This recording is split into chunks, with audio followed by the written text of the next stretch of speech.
This is the Build Wealth Canada podcast, episode number 94.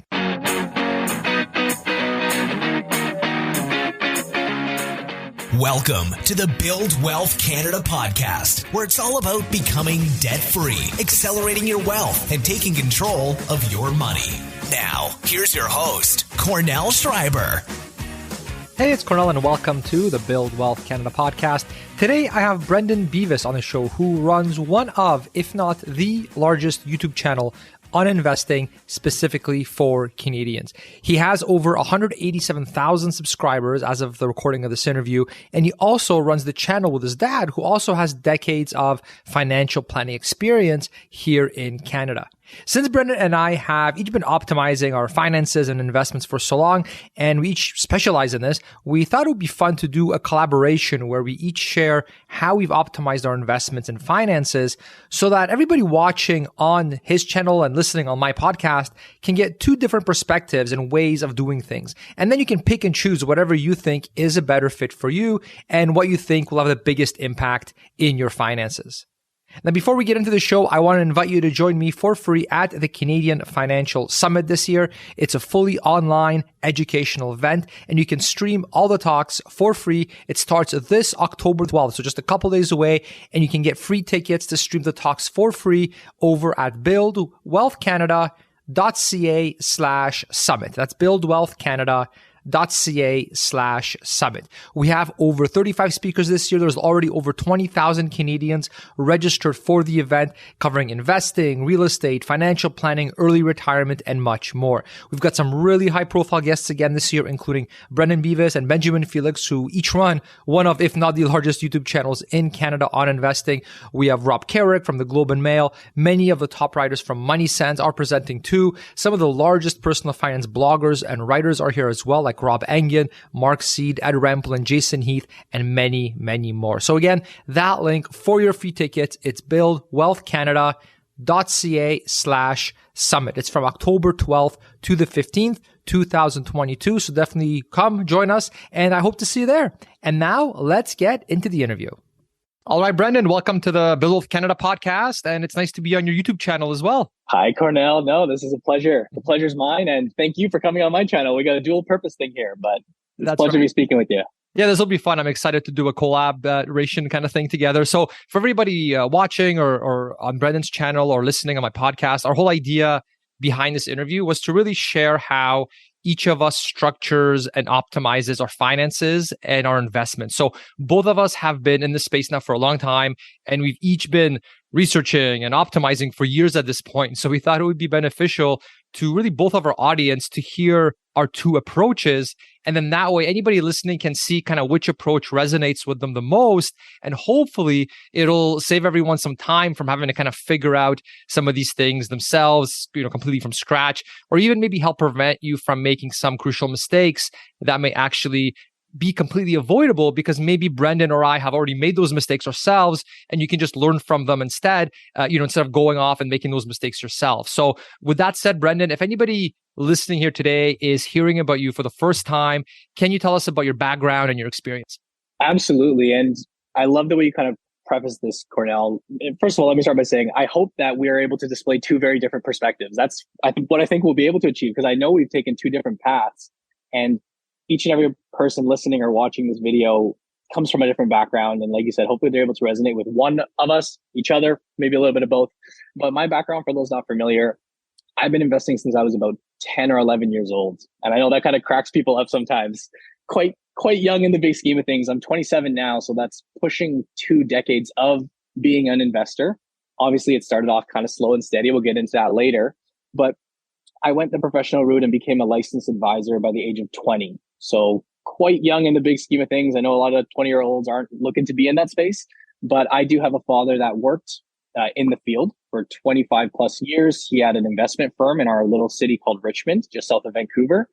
And basically my plan was to come and work with him and learn the ropes. And I did that actually for a few years. About 4 years or so, I worked with him, underneath him, basically as an associate, kind of getting a feel of the industry.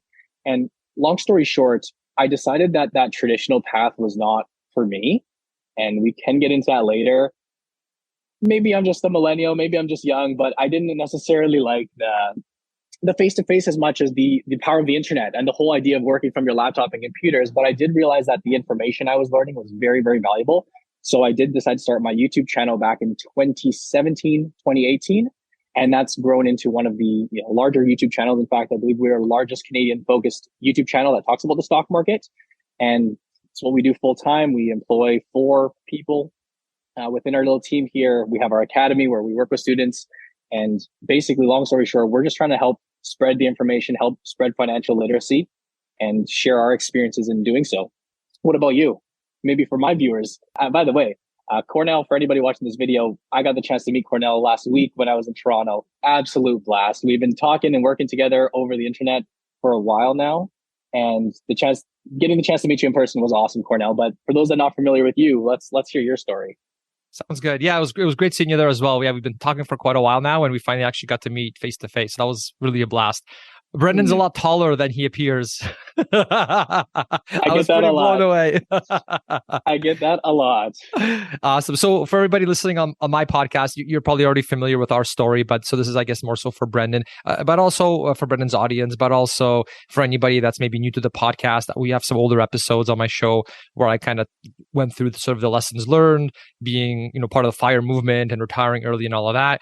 But for anybody not familiar, just kind of as a little synopsis, our story was that right after university, my wife and I, we basically moved in right away. So we were, the whole dual income, no kids thing that people sometimes get, jealous of when they see how expensive kids can be. So we basically had that right off the bat, right after university. So that really helped, from that perspective. And we both had a good job. So I went to Wilfrid Laurier University. I was in a business co-op program. So, that helped me get a good job right out of university. And that's kind of a little side note for anybody that has kids or maybe is younger. Going to university co-op for me was a complete game changer. I mean, it made it, you still have to work hard, but it made it very easy to get a job and not have to worry about ever having a job. So that I would say was a key success factor for sure. But then my wife, she went to University of Waterloo, also a very, very good university. So we had definitely decent jobs.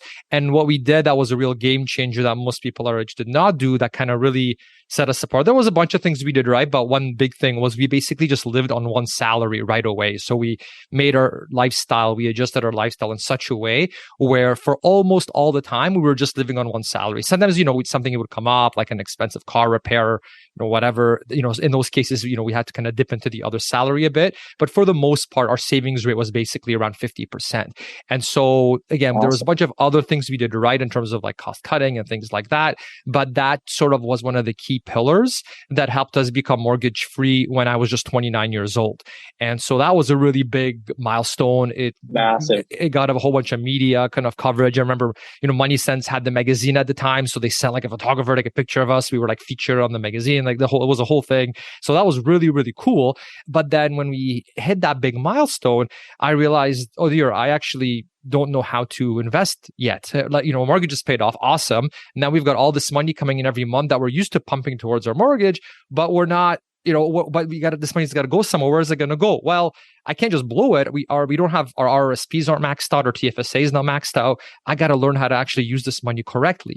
And so what I thought would be a good idea to do would be to, what if I started a podcast where I interview some of the top experts in Canada and I learn how to actually invest and manage my investments, manage my portfolio, how to make it tax efficient, all those best practices. And my kind of logic there was, well, even if people hate my voice and I mess it up and no one likes the podcast, it would still be a win, just not as big of a win, but still a win because I can still take all those lessons learned from all those interviews and apply it to my own portfolio and basically use that knowledge to be able to hopefully, retire earlier at the very least, be able to retire and not have to worry about money. And so that's what we did. And the podcast, however, did not fail. It ended up doing quite well. It's actually now one of the largest financial literacy investor education podcasts in all of Canada. We're just about to hit 1.5 million downloads. So, definitely, wow, congrats. Yeah, thanks. So, I'm super happy with it. We've helped out many, many, many Canadians. But still to this day, the whole idea is, interviewing these experts, learning these best practices, making the information very practical so that you can apply it to your own portfolio and use that to retire early, grow your net worth, just to be more stable when it comes to money as well, right? And so that's really what we did. And then so applying all those kind of different lessons that I learned on the podcast and just doing all these interviews and working hard and optimizing things and keeping that savings rate. And eventually that savings rate was over 50%. We were able to hit our financial independence number at the age of 32, which made us one of Canada's youngest retirees. So that was another kind of big thing where we were in the magazine and a picture was taken and in the news and all this kind of stuff. So that was another really, really big kind of milestone. And I did want to say one little caveat is that if I was to do it all over again, I actually would not have rushed to pay off the mortgage. Like knowing what I know now, I would have basically taken that surplus and I would have invested it instead in just total market index investing. Our net worth would have been much higher if I did that, as opposed to just pumping into the mortgage, because interest rates at the time were still fairly low. Sure. And the market was actually, but when I graduated, it was in 2007. So it was kind of right before the great financial crisis, right? So you're fresh out of school and you see your director, your manager, freak out because they're losing, hundreds of thousands of dollars. So that kind of scared me from the market at the time. I didn't really know how all that worked yet and how cycles work and all that. And so because of that, we just kind of said, okay, let's just plow it into the mortgage. At least it'll be safe there. But again, knowing what I know now, I would have done totally different because we missed that upswing again. So that's kind of a little caveat, but I just don't want to make it sound like I'm like, always pay off your mortgage first before you invest. That's definitely not what I'm saying. The way I see it, Cornell, is like what you did is not wrong. There may have been a better solution, as you say, looking back if you crunch numbers, but hey, you can't go wrong with paying down the mortgage as you did, right? That's right. That's right. Yeah. And for a lot of people, that's what that matters to them. They'd actually prefer that to be debt free and whatnot. But maybe we can talk about that later. But sorry, were you going to say something else? For sure. Yeah, no. So then, so we hit FI at 32. So that was kind of that was a big thing. And then, I switched, my wife became a full-time stay-at-home mom. I quit my full-time job, had another fun opportunity. So I just went to be semi-retired instead, because I wasn't ready to just completely sort of hang up the hat and, go from 2 full-time incomes to 0 incomes. I was like, it's making me a bit nervous. Even though all the models say that that's enough money, I'd still a bit nervous. So I ended up doing basically semi-retirement, whereas my wife was fully retired. So did that for a bit. Then eventually we were like, hey, this semi-retirement thing's pretty cool, but we can actually be fully retired. So I actually switched to full retirement, did that for 6 months, felt very unfulfilled if you're in your 30s and don't have like a... I can imagine. It's really fun for the first, let's say 5 months in my case. But at 6, but around there, it was like, okay, I need some passion projects, that kind of a thing. And so that's when I had the opportunity to take over the Canadian Financial Summit, which is happening October 12th to 15th, 2022. Shameless plug. So you can get your free tickets. I'll be there. Absolutely. Awesome. Nope, yeah, Brennan's going to be there. We're doing a presentation for those on our channel. Mark and I are going to be presenting there at the Financial Summit. We'd love for you guys to check that out. So yeah, we'll link that somewhere around here, eh? For sure. Yeah, you'll have it under your video. I'll have it in my show notes as well and all of that. So yeah, for sure we'll be linking out to all of that. But yeah, so then I basically joined that, took that over. So now I went from full-time working to semi-retirement to fully retirement to back to semi-retirement. So I've kind of gone through that whole sort of gambit and actually lived the FIRE movement as opposed to just talking about it in theory. We've actually done the whole thing. And so I think that kind of gives me some unique insights in terms of, hey, I clearly made some mistakes, like with the whole paying down the mortgage thing, for example.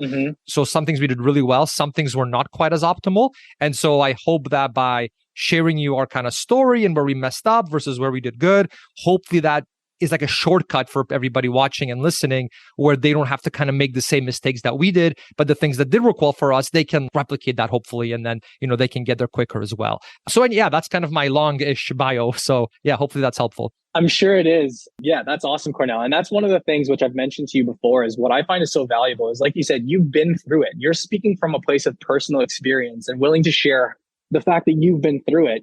For someone like myself who's in their 20s, and again, you retired, not long, not far from where I am today, which is so impressive. But a lot of the times, if I'm talking about a topic such as retirement or whatnot, it's more of the education, the knowledge, the wisdom, but not so much speaking from experience. And that's where I think it's so valuable that you're willing to go out and share the stuff with the world, with the country. And that's one of the key reasons why I wanted to have you on my channel here, is because of exactly that. So just to be clear, you would consider yourself semi-retired right now. Is that fair to say? I would say semi-retired. Yeah, we could be fully like we are FI, we have hit that retirement number, but I have the podcast. I now run the King Financial Summit. So I can't really say, I'm fully retired because, I have these two businesses now, right? Yeah. So I would say semi-retired would be the right term to use at this point.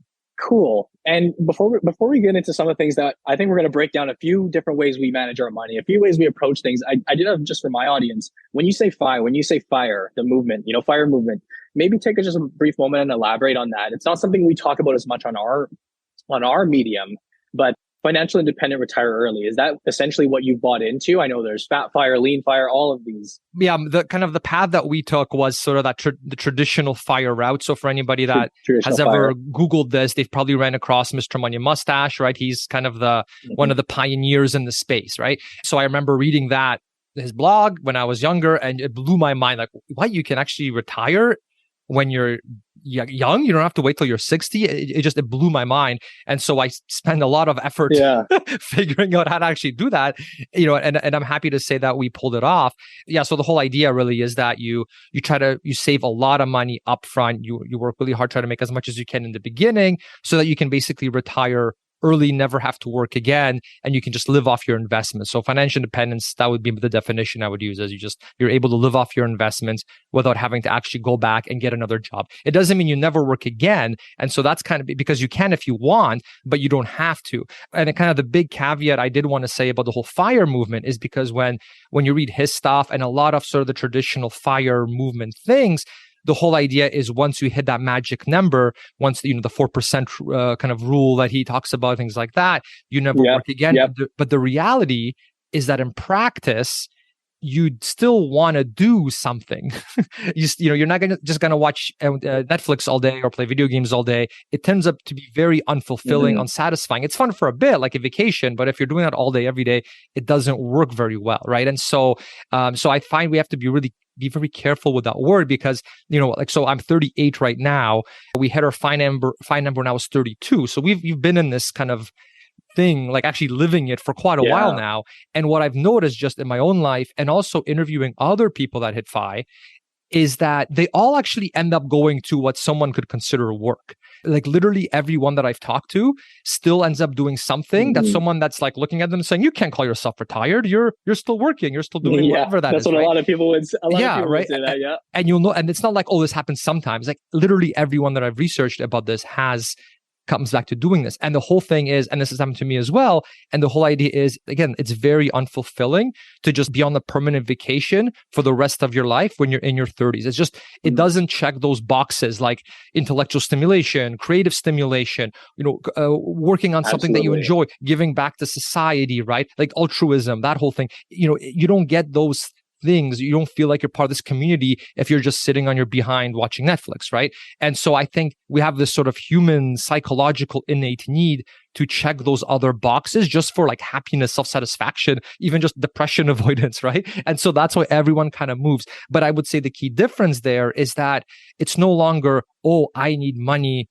to pay for the groceries. And so I'm just going to suck it up, even though I hate this job or I'm really not passionate about it, but I need the money. So I just got to suck it up and do it. You never have to do that again. Instead, it's the narrative is more, the conversation is more, what do I love doing? What is something that I would do for fun anyway? Like I love mountain biking, so if I could find a way to, maybe I take people on mountain biking trips instead as well, right?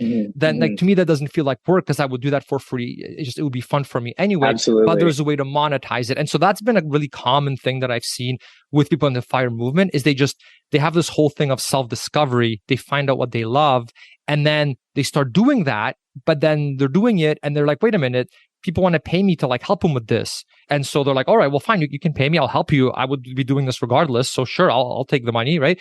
And then that actually makes you a lot more stable financially because now you actually have some income coming in but you're now technically working, but you would be doing that anyway, right? So it's a very, so I kind of want to point that out because it's a very easy trap to fall into. And then you're like, thinking you're never going to work again, but you realistically are. It's just the work's going to be on your terms and it's going to be your dream job as opposed to a job you hate or a job that you're just kind of lukewarm Key about. difference there. Key difference. And now a quick message from one of our sponsors. No one has a business like yours with all its strengths and challenges. This Small Business Month, you need a hiring partner that adapts to your needs. You need Indeed. With Indeed, you don't spend hours on multiple job sites looking for candidates with the right skills when you can do it with just Indeed. You can also find top talent fast with Indeed's suite of powerful hiring tools like Indeed Instant Match, assessments, and virtual interviews. One thing that I love about Indeed is that it makes hiring all in one place easy because it does the hard work for you. Sponsor a job and boom, Instant Match shows you candidates whose resumes on Indeed fit your description immediately after you post. With Instant Match, you can start hiring fast.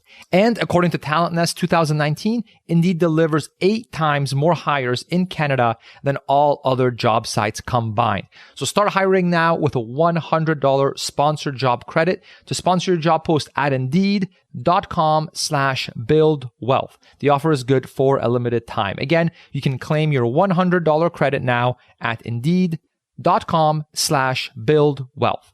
Terms and conditions apply. If you need to hire, you need Indeed. And now back to the show. You mentioned when you were kind of in the swing of your pursuit of FIRE or financial independence, you were saving upwards of 50% of your income, right? Which is an amazing feat. That's tough for a lot of people to do. I assume you were very meticulous with how you budgeted, your cash flows, how you manage that. I've always been the type that never really uses much of a budget. You know, you have all these softwares and apps and whatnot. I'd love to hear from your end, what was that techniques? Like, what did you use to manage your cash flow and to kind of like, you get what I'm trying to say is to when you had like, you must have been, you know, on top of that type of stuff. What did you personally do? What was your experience like there? Yeah, very much so. I track that very heavily. Yeah. And I tried any software I could get my hands on, and there's all these different techniques like for budgets and tracking expenses and all that. Yeah, so I tried pretty much any one that I could get my hands on. Did you use the free ones or the ones that you paid for? You tried both? Because there are definitely a lot of free trials, and then there's the ones, you know, Mint or you need a budget where sometimes you do need to upgrade. What have you used? Yeah, so I've tried a whole bunch of it, and again, we started this like many, you know, over a decade ago at this point. So I guess I'll speak to what I'm using now because we still use something right now. Yeah, so these days I basically just use Mint, which probably a lot of people have already heard of. So I am happy with Mint and how it works. I haven't found anything better that works for Canadians specifically. I have tried some other services that are sort of paid. However, I did have some issues with them automatically downloading my transactions from the different, like from the credit card, from the bank, that kind of a thing. And to me, that was a deal breaker because I don't want to be manually entering transactions at all. That just sounds like hell to me. So so what I don't mind doing and what we actually do, my wife and I every week is we will sit down on a Saturday. We have the transactions that get automatically downloaded in Mint. We'll go through them. Mint will automatically categorize them. And then I go through them and I look for anything that looks off. Like this seems a bit higher than I think it should be this month. I don't know what transaction this is, and it's actually like a significant amount. So is this something was this on my wife's card? Something like that. And so we basically have this conversation once a week where we're going over our expenses, and I know exactly what we're spending. And it's not a labor like time consuming thing. I mean, like the whole thing might take like 10 minutes to do. Just to clarify, so you've been doing this for a decade. Do you guys still do these regular meetings, or it's something that now with time you haven't felt the need to do, or it's just part of your routine at this point? It's part of my routine. So we still do it to this day. Yeah. Wow. I think it's critical because even though we're fine and everything is good on that front. Okay. I like to think of it as having your own business, right? Even if your business is doing well, does that mean you're going to all of a sudden stop tracking your business expenses and stop tracking your business income? Because you're like, oh, well, it's going fine. I made some sales. So, of course not, right? You're still going to manage all that because it doesn't take much for something to happen. And all of a sudden now your business is bleeding money and now you go out of business. So same thing with your finances, right? Is you still want to look at things. So I do want to, and like even for things like fraud prevention, right? Like, oh, did someone get my credit card number and now they're doing transactions and the credit card company didn't catch that, right? Well, if I'm reviewing our transactions once a week, taking 10 minutes, not a lot of time, right? To see, okay, honey, do you remember these transactions? Okay, or if you don't, then this must have been mine. You just go over it and you check. So even just for fraud purposes, but also things like you're in this together, you're in this relationship together with your partner. If you see something start to creep up, like your partner develops some expensive habit all of a sudden. Drinking habit or this or that.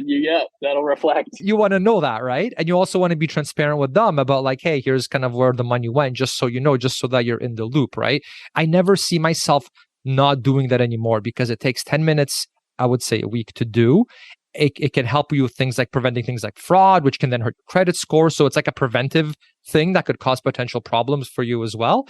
And yeah, I like to view your personal money. It is like a business, right? You should know how much money you have coming in. You should know where your money is going so that you can manage it properly. You don't have to spend hours every week doing it, but you need to know so that if something spikes all of a sudden, like, hey, why is our water bill like twice as high as it normally is this month? Okay, well, if you're reviewing every week, you'll notice something like that. And then you can be like, oh, well, we probably have a leak in our toilet or something, you know what I mean? And so it raises these flags, as opposed to just like, oh, I'm sure things are fine. We're not bankrupt yet, so we're okay. You know what I mean? I do know what you mean. And I'll say, unfortunately, this is where you and I differ. Again, I could kind of tell that you were a very meticulous person. And as you get to know me more and more, Cornell, I'm kind of the polar opposite of that. I try to be as meticulous where I have to be, but I also really like to kind of go with the flow and kind of a bit loose sometimes. And just to share with you what I've done for my budgeting, I as well have tried all these various softwares. Mint, you need a budget.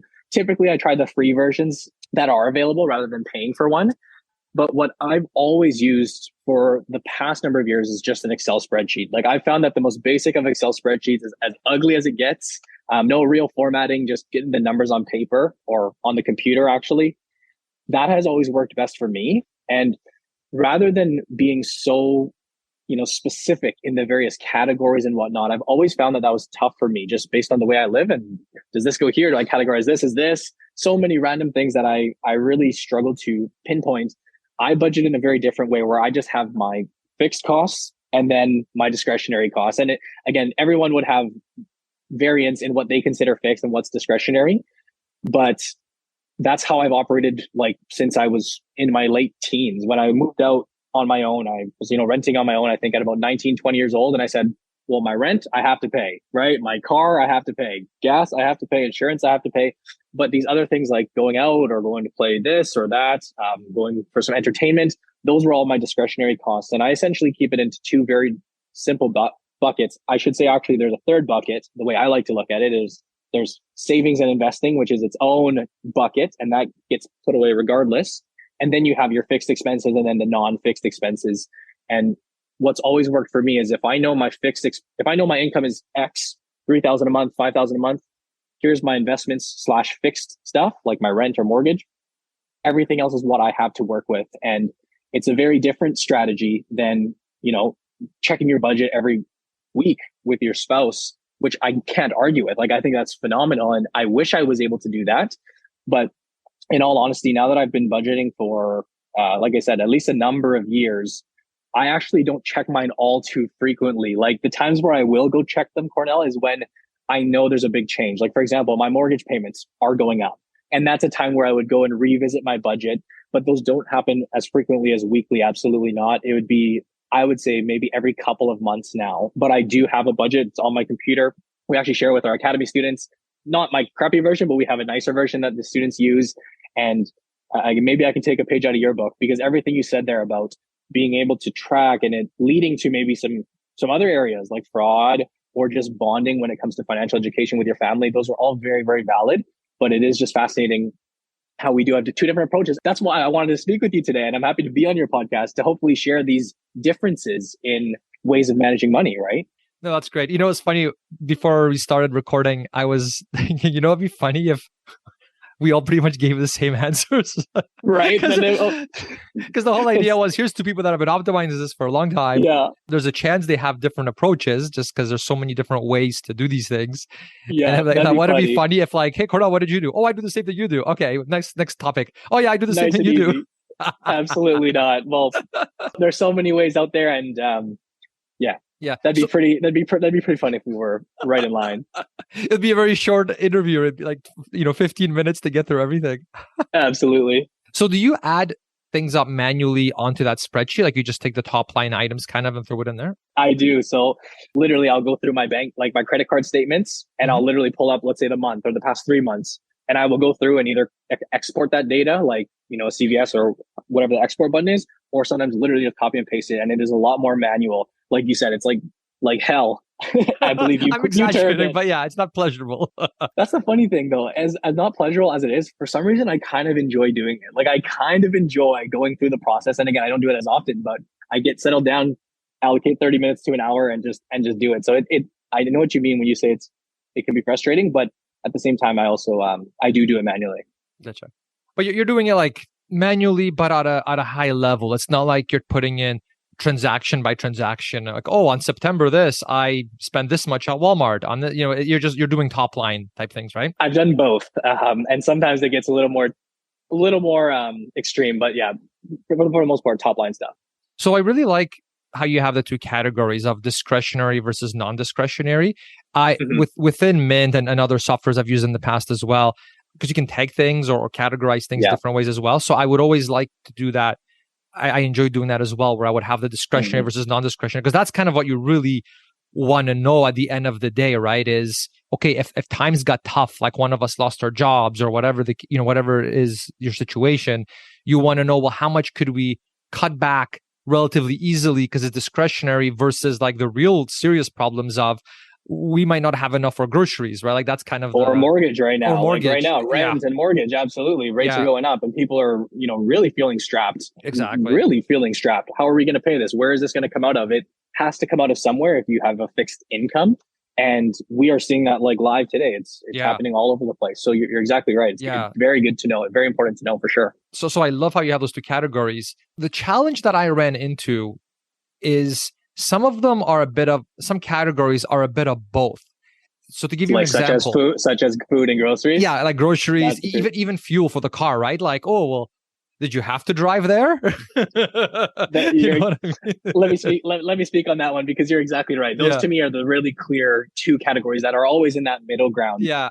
And I have never had success saying, I'm going to allocate $150 a week for groceries or $300 per month for groceries.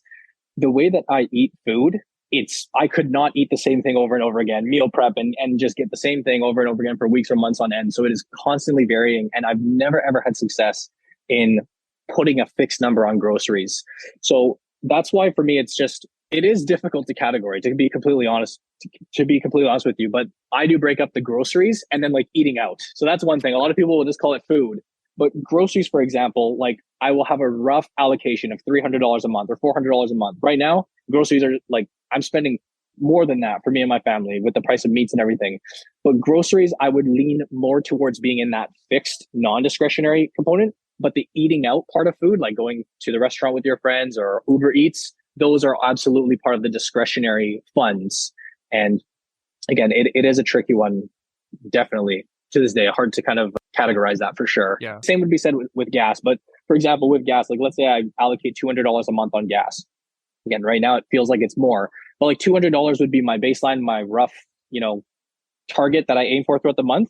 And if, for example, I have a lot more discretionary funds for the month, like I'm not spending as much on going out or not spending this, well, hey, I know I can kind of go over a little bit, definitely a little more looser there, but still definitely having those rough targets, like an average that I would spend fixed on a given month. Mm-hmm.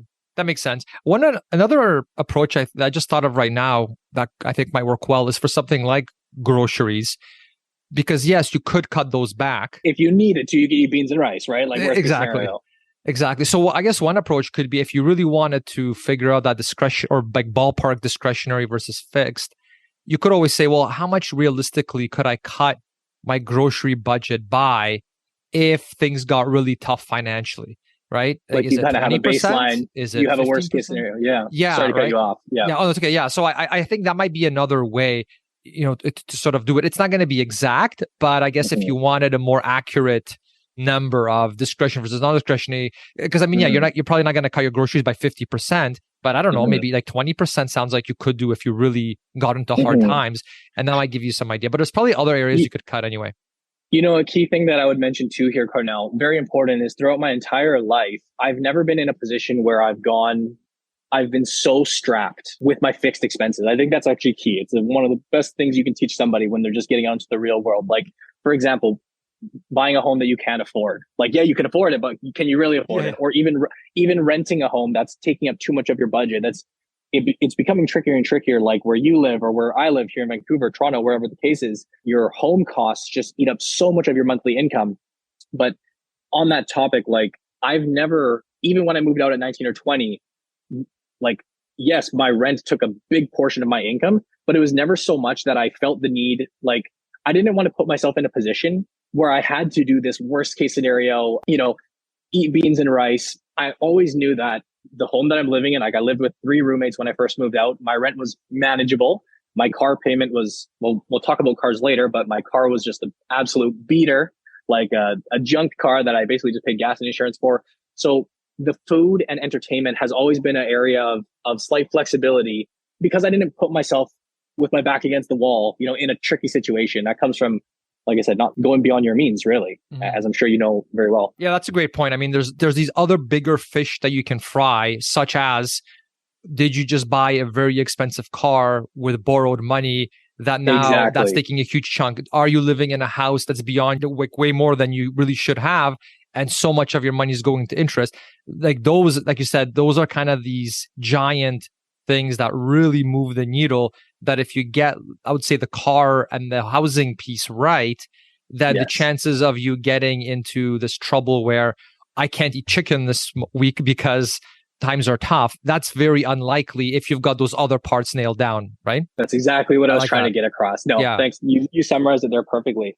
That's a really good point. Yeah. It's like your baseline costs, you make sure those are never so high that you have to get into that situation where you have to micromanage your groceries to that point. Yeah, that's excellent. I like that. Awesome. Totally. Hey there, just a really quick intermission to ask if you could please leave a review on Spotify or Apple Podcasts if you're enjoying this episode and are using one of those as your podcast player. It really helps other Canadians discover the show, and it makes it much easier for me to get top-notch guests on the show for you. So if you're a Spotify user, you just have to select the show in Spotify and scroll all the way to the top, and there you'll see a button where you can give the show a star rating. It literally takes seconds and it helps an absolute ton. So thank you so much for supporting the show in that way. And now back to the show. This is great. We actually do have some unique answers. Good. My concern was not valid. Hey, we're very different people. Maybe we'll move on to the next topic of discussion here. Let's do it. If you're good with that. Basically, my channel is all about the stock market and primarily about investing, right? That's literally what we build our channel and our presence around. And the audience is well familiar with how I invest in regards to, what type of assets I own, what type of strategy do I have? Is it global? Is it Canadian? All of that, stocks, ETFs. Maybe share what you've done with your story. You said you picked up investing after paying off your mortgage, becoming essentially debt-free there on the mortgage side. What have you landed on and what has been working for you? Yeah. So what I've been doing pretty much since day one is just pure total market index investing. I consider myself like a purist total market index investor. And by that, I mean, I don't have that thing. Some people will take like 10% of their portfolio and they'll use that to speculate in cryptocurrency or play with stocks. And to each his own. And if that works for you and that's a good fit and you're still fine financially, like I'm not, here to criticize or anything like that. For me personally, my approach that's worked for me is just total market index investing, no market timing, nothing like that, just buying the index. And instead, I focus my time on doing tax optimizations, right? Making sure my investments are in the right accounts, making sure I have the lowest fee investments, making sure that my wife and I are in the lowest tax bracket with the way that, where we pull our income in semi-retirement, things like that. So that piece alone, that's what takes up my sort of focus and energy when it comes to optimizing. The reason is just a better fit for me personally. And I like it as well because if I am able to optimize some tax thing, that's pretty much a guaranteed return, right? That now compounds. Absolutely. Because you figured out the strategy, you optimize this one thing.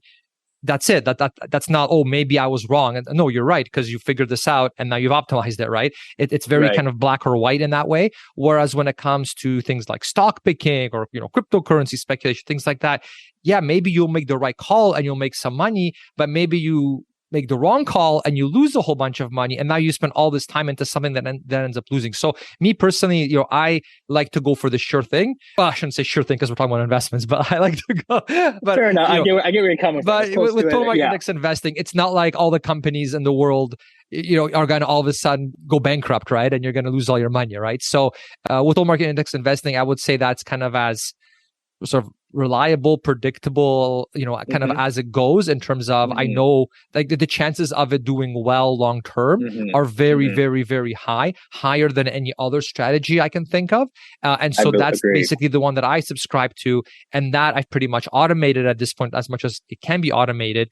We can talk about that more too if you guys want to know the details of how I did that. And so it takes very little time to actually do that kind of piece. And instead I can focus on optimizing things from a taxation perspective. Yeah, so that's what I do. Should I go into more detail or is that kind of... Well, maybe we'll ask one more question on that because like you say index investing. I assume ETFs, like, do you have a favorite provider? Is there one provider that you work with? Again, if it's too personal, don't feel free to, not answer, but do you have a favorite provider? Is it BMO, Vanguard, iShares? Have you found that this strategy has changed over the years or like right when you started, you've always been an ETF investor? Did you experiment with stocks when you started off or you've always kind of bought into this, has always resonated with you and it's been working so far so good? I've pretty much always done the total market index investing. Yep. Now, before when we were still paying off our mortgage, you were paying into our, the pensions you have at work, the defined contribution pension plan, that my wife had, right? So there, we were in some kind of the funds that they kind of force you, that they have a selection, group right? Plans, exactly. Yeah. So like not including that, because that's kind of different because there's, you can't just invest in whatever you want in those scenarios. But, once I actually was like, okay, mortgage is paid off, we're going full out on investing and it's all within my control. That's basically been total market index investing from day one. That's what it was. In terms of providers, so the big three that I would feel comfortable investing in are basically, BMO, Vanguard, and iShares. Those are the behemoths in the space. Any one of their total market index ETFs, I would personally feel comfortable holding. Just the reputation is good. Their fees are they're all watching each other, right? So the fees are very, very comparable. They have to be, Yeah. Vanguard is a little bit higher on some of them. So I've so just be careful because Vanguard's got investors love it. Because a lot of people read US stuff, even though we're here in Canada, and Vanguard's like all the rage in the US. At least that's the impression I get. Like they have very good, people love their Vanguard. But then when you look at the MER, like BMO and iShares do have lower fees on some other ETFs. So you do want to, don't just blindly go Vanguard. But even though there's nothing wrong with Vanguard, I have a bunch of Vanguard ETFs myself. Yeah, so those are kind of the three that I like. In terms of what I invest in myself, so the asset allocation has changed over time. So I won't kind of take you through the whole history. It'll be like a 20-minute answer, but I'll tell you what I'm doing right now. So basically, when I started, the asset allocation ETFs didn't really exist. And so I basically read all these different books and studies and all these things to find out, well, how much should I have in Canada versus US versus emerging markets versus international developed versus bonds? That was a whole big question that I would interview people on the podcast and try to figure out kind of what's a good one, that kind of a thing, right? Do I go 40% US? Do I go 50% US? That whole puzzle, right? But then asset allocation ETFs came out. And then, these companies, like, the BMOs, the Vanguards, the iShares, they have these asset allocation ETFs. They've already figured this out, what a good allocation is between Canada, US, international. So these days, I just basically model that. So what I'll do, for example, is I'll take something like XEQT, which is the all equity iShares asset allocation ETF, but then I won't buy that asset allocation ETF. I'll buy the underlying ones. And then the reason that I do that is because then I can because different ETFs are more tax optimal in different accounts. So like taxable accounts versus RSP versus TFSA, even like corporate investing accounts, right? So different ones fit better in different slots depending on what that ETF holds. That's kind of getting more advanced. So if you're just So if you're just getting started, you don't have to go down that rabbit hole, especially if your portfolio is like relatively small, because the gains you'll get by taking this extra level of optimization, it's very, it's like negligible if your portfolio isn't very large. But if your portfolio is like in the hundreds of thousands of dollars kind of thing, then it's like, okay, at least consider maybe optimizing it in that way. Yeah, so that's what I do. So that's how I get my asset allocation is I basically, these days, I just model XEQT, but I buy the underlying ETFs within it. So these days, what I'll do is I'll buy XIC for Canada, XEC, XEF for the international, XUU for the US. And then with the US, it's a bit more of an advanced thing. So I'll have it in my RSP, a lot of it. And there I'll buy VTI, which is the Vanguard product using Norbert's Gambit. So again, this is getting more advanced now, just to not have to pay the withholding taxes. So the US is kind of a more complicated animal because of the tax treaties between Canada and the US. I guess that could be like a whole episode all on its own. That could be a whole episode. Yeah. So, but I'm just being transparent. So that's what I do. But for like US equities that are not in my RRSP, I'll do XUU. I've been going with that one. And then these days, and then for my RESP, so for my kids' RESP, I just do ZEQT these days, which is the BMO asset allocation ETF, which is the all equity one because my kids are relatively young. And then the reason I do an asset allocation ETF for that, whereas for our retirement accounts, I buy the individual ones, is because with an RESP, you don't get those same advantages from a taxation sort of standpoint as you would. And you kind of want to treat your RESP as its own separate portfolio, right? Because you got your retirement accounts on one side, you got your RESP on, which is your kids, on the other side. So I do want to treat those as two separate portfolios. And so for that one, I just buy the BMO one, which is ZEQT, which is the 100% all equity. Obviously, do your own research, that kind of a thing. Yeah. But just fully transparent, that's what I do. So all three providers I would say are good. Just I would say 2022, be a little careful the Vanguard ones because some other fees are higher on some things. So just double check that. Don't just like blindly go into it. And obviously, you shouldn't be going blindly regardless. I do like BMO, and I'm a bit biased because they sponsor the podcast, they sponsor the summit. But BMO, so I want to be fully transparent about that. But the reason I'm a fan of BMO is they are out of the big three, they are the only Canadian company, right? Because Vanguard is US, iShares is from BlackRock, which is also US.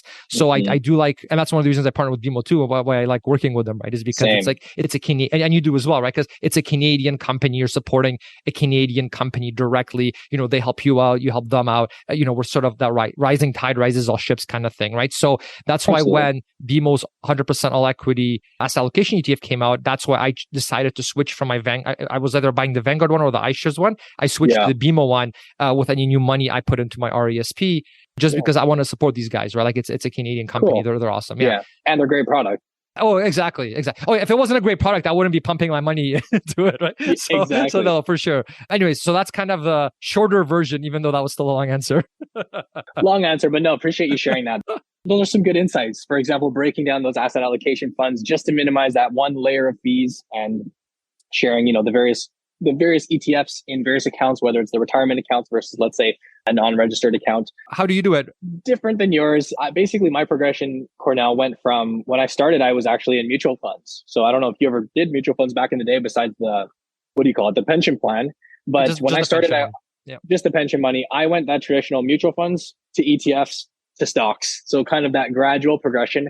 I did actually buy a couple stocks when I was young. So when I was 10 or 11, I don't know if you know this story, but I bought shares of Coca-Cola and McDonald's. Those were two stocks that my dad helped me buy.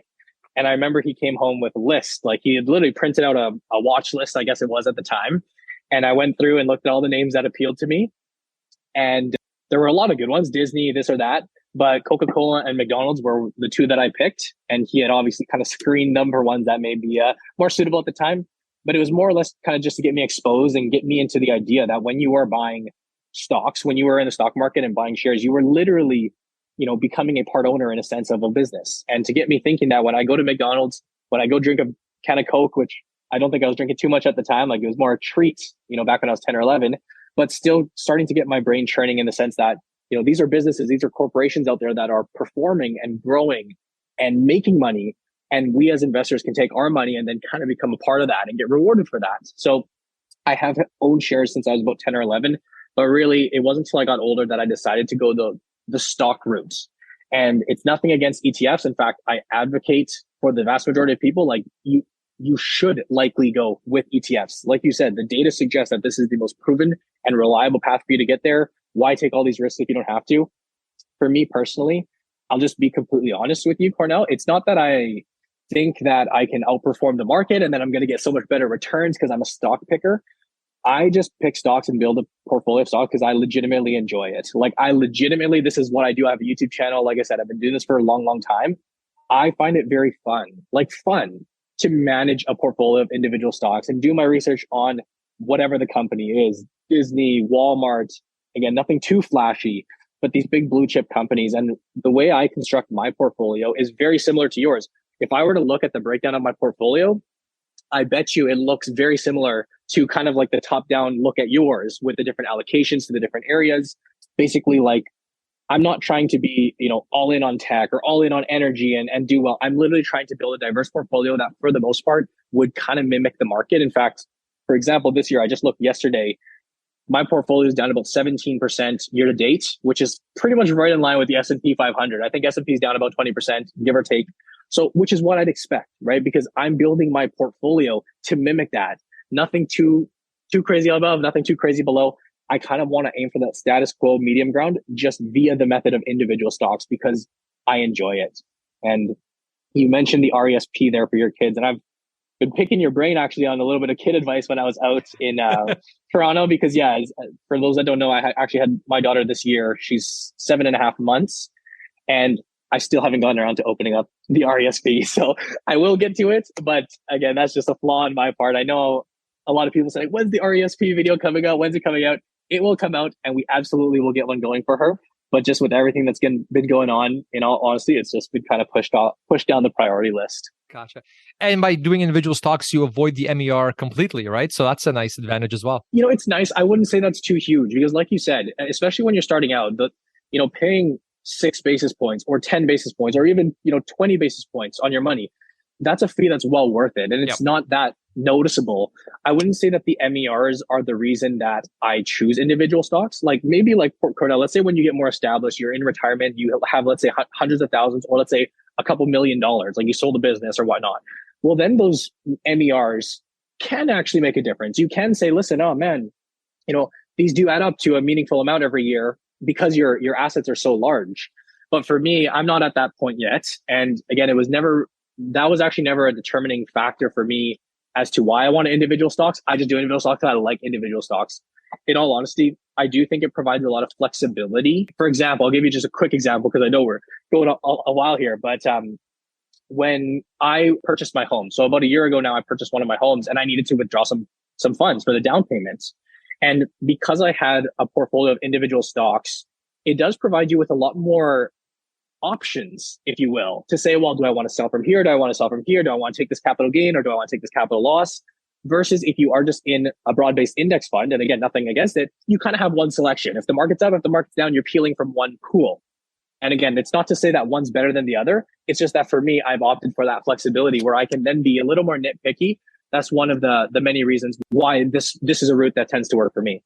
But that just popped in my mind. What I'm hearing, and I think this is a big part of someone's decision criteria when they think of, well, which way do they want to go, is do you actually enjoy looking into the individual companies or no? Right? I've noticed that's such a huge difference. Right? Like in your case, you enjoy it. It's fun. It's like a hobby. You would be doing it and it's fun for you. It's not work. That's exactly right. And beyond just the enjoyment of it, also the time constraints. Another key one, like, do you have the time to be keeping up with your portfolio or not? You mentioned in your little discussion there that you've kind of got yours as automated as possible, very simple, very seamless. You're probably just kind of very passive and hands off, which is what so many people want because they're busy with life, because they're busy with kids or work. That's what makes sense for so many people out there. But for me, for someone who does YouTube for a living, well, my job entails looking at stocks and doing reports. So you kind of said it exactly right there. Yeah, no, I think that's key. Yeah, because in my case, if you say, hey, Cornell, the earnings came out for company X, whatever, for McDonald's. Costco. Yeah. Costco, right? And look, the earnings came out or the annual report came out, whatever the case is. When I hear that news and me having to read that or go through that and analyze that, to me, that sounds like work. Like hell. It doesn't sound fun at all. So for me, it's why would I do this when I can just buy a total market index ETF and then I'm done, right? And I'm nicely diversified and everything is good. Whereas in your case, if you're I've worked with people, like I used to work at 5i Research where they analyze individual stocks. And I mean, when it's like earnings season and things, I mean, like, the people that are in those jobs, the analysts, they're excited because it's fun for them because, this is just a passion of theirs and they want to be learning about these companies and how they're doing and did things go as projected. And so it's just something that, like I said, it's a passion thing for you. Whereas if that's not a passion, if that sounds boring to you, then maybe that's a vote for being a total market index ETF investor instead. Whereas if you enjoy kind of the fine tweaks, looking into those details, then maybe, that's a sign that maybe you want to look into sort of Brendan's route. So I think that's a really good, because it very much is like, how are you wired? What are your interests? Does it inspire you? Is it fun for you or is it a chore? That's key because you're not going to stick with it if you hate it. Huge point there. Agreed. Yeah. Totally agreed. Awesome. Well, one thing I wanted to ask you is when you're buying the individual companies, how do you know, and I know it's a bit of a loaded question, but how do you know that you are not overpaying for that company? Because that's always been something that's really held me back, right? Is there's these people that analyze stocks for a living. This is their full-time job. They're working on Bay Street, Wall Street, whatever the case is. So the market is relatively efficient in a lot of scenarios. And so how do I know? Why would I know more than this person here that's been studying this, and they're selling it to me thinking it's overvalued, but I think it's undervalued? How do you process that? Amazing question. That's just the golden question out there. And honestly, I wish there was a great answer to you. What's funny about the stock market, at least the way I view it, Cornell, is like literally at any given point, like you said, you could have a stock or an asset that somebody thinks is overpriced and somebody thinks is underpriced. And like you said, why would he be selling it to you? And why would we be buying it? Obviously, there's various sources of research that we use, whether it's a Morningstar, whether it's this, that you can kind of dial into what these people's professionals, I shouldn't say just people's, but what these professionals and what these analysts view about a stock.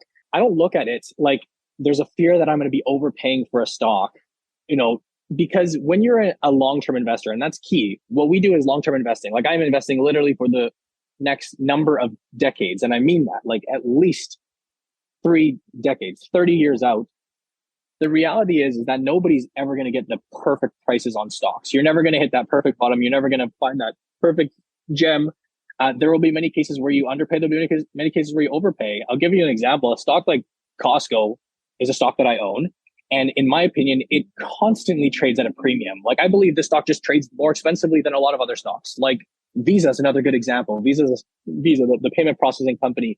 These are 2 companies that I own that I just think always have such high demand. There's always people wanting to buy up these stocks. If you looked at any traditional metric like a PE ratio, you could argue that these stocks are overpriced. But they are such high quality and such world-class companies that these stocks, again, if I'm to look 20 or 30 years out and my thesis is that I'm putting on these positions remain, if they were to play out as I see them, I happily would buy a stock like Costco or like Visa, believing that 20 years from now, they're going to provide me with returns, let's say at the market or above the market average. Let's say I'm aiming for at least 7 to 8%. And the way I don't view it like, I'm worried that I'm going to overpay for a stock the way that you mentioned it, because I am a long-term investor. There will be cases where I overpay. And if the stock comes down and it drops and drops and drops, I will happily actually load more money into that position, assuming it's a winner. Like I'm not saying you can do this for GameStop and AMC and these junk companies. But if you have a company like CNR, Canadian National Railway, which, maybe I overpay a little bit today, but next month stock's down 10%, 15%, market's crashing right now. If we are deploying money and lowering our average cost, the exact same principles that applies to dollar cost averaging on an index fund, you could apply that to to an individual stock. And to kind of answer your question, we do the best that we can to identify stocks that are undervalued. That's obviously the goal. But you will overpay for stocks. You will overpay for a home sometimes. Like it's just an asset. And I think the difference is that when I'm looking 30 years out, I'm not trying to perfectly find the undervalued stock. And I'm going to put my money in once and it's going to make me money. I am just buying constantly. I'm literally buying on like a weekly or monthly basis.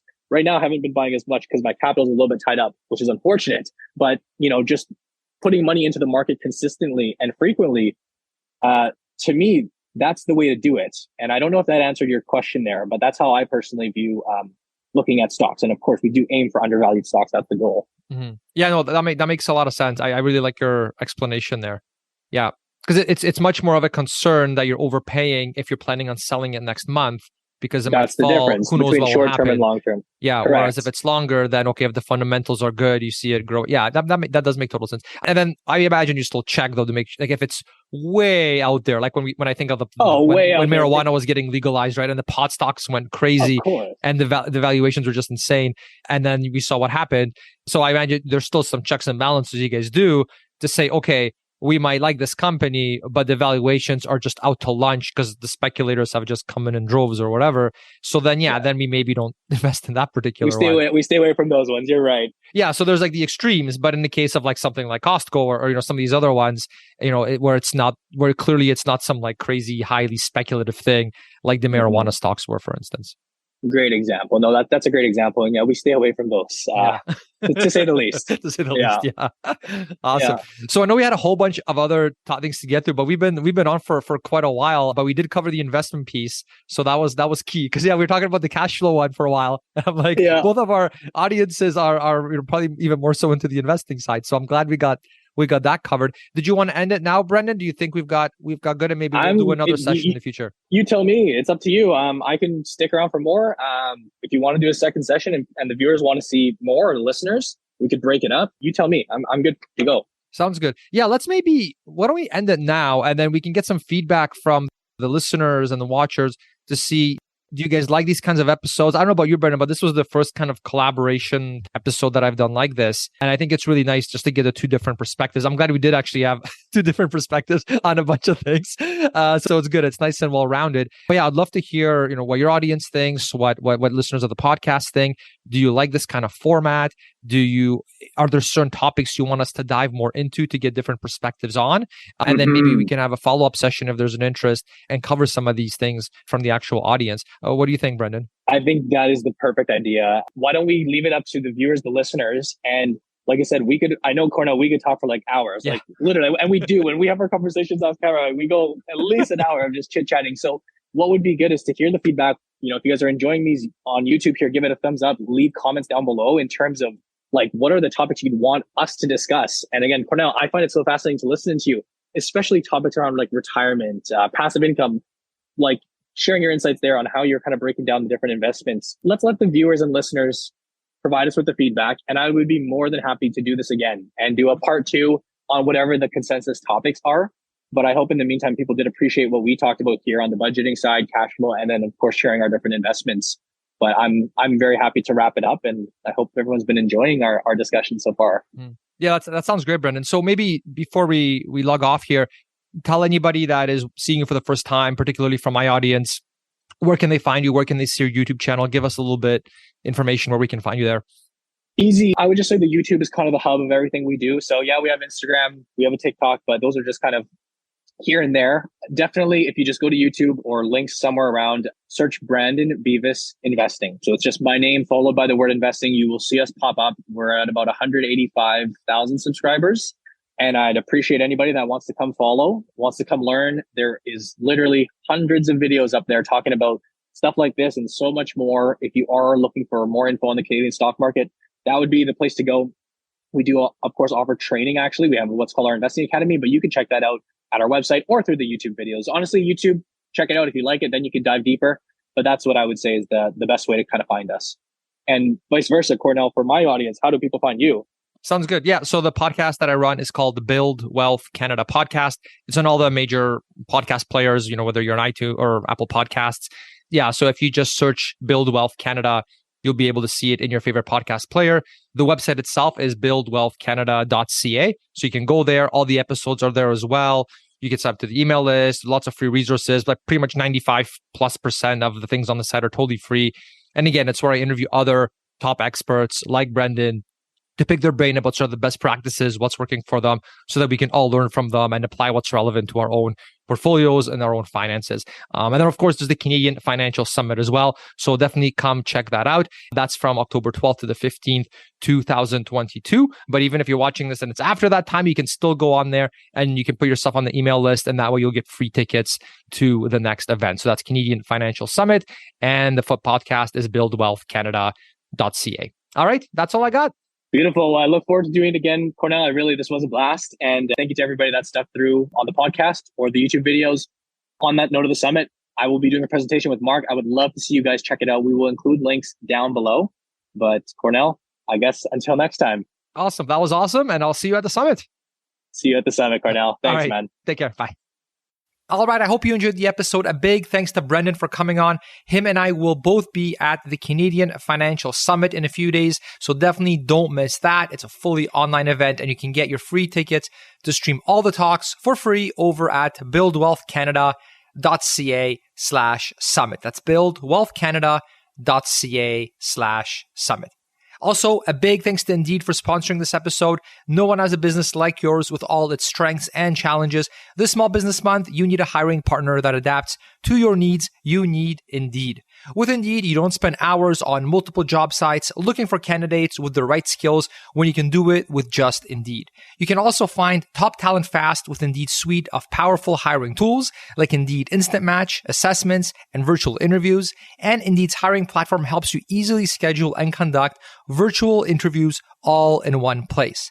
And if you hate waiting, according to Indeed data, candidates you invite to apply through Instant Match are 3.5 times more likely to apply to your job than those who only see it in search. One thing that I love about Indeed is that it makes hiring all in one place easy because it does the hard work for you. Sponsor a job and boom, Instant Match shows you candidates whose resumes on Indeed fit your description immediately after you post. With Instant Match, you can start hiring fast. And according to Talent Nest 2019, Indeed delivers 8 times more hires in Canada than all other job sites combined. Start hiring now with a $100 sponsored job credit to sponsor your job post at Indeed.com/buildwealth. Offer is good for a limited time. Again, you can claim your $100 credit now at Indeed.com/buildwealth. Terms and conditions apply. Need to hire? You need Indeed. Thanks for listening to the Build Wealth Canada podcast at www.buildwealthcanada.ca.